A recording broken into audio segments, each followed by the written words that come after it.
Grote vriendelijke reuzentje in mijn creaties. Er rolt al over mijn grotten de respiratie voor de heen te vinden. Tras is er groener dan in Wimbledon en daarom heb ik genoeg als middel nodig voor het bedrijf te komen. De interiorisatie van flow en schema zorgt ervoor en dat zo rauw is lijkt de kreet van de hyena.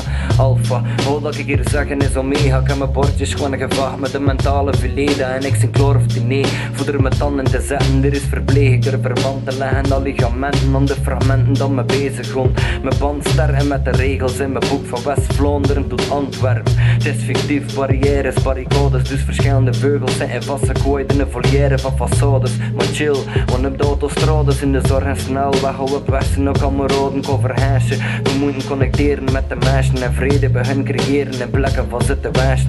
Dus lospikken van de protocols en is begrijzen en zonder de zwembandjes in de stroom van het leven blazen. Het is magisch, je snapt, met wat tragisch, moment dat je de ernst begint te zien van iets hilarisch. Dat is het leven en dat is zalig, maar geniet ervan, want misschien is maar eenmalig.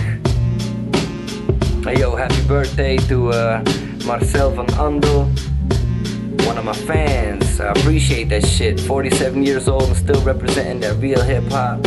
Man, I got much love for that, respect. And also big up to Always Blunter Productions for one of the dopest beats, man. That shit is banging. Peace, y'all. Peace, peace, peace, peace.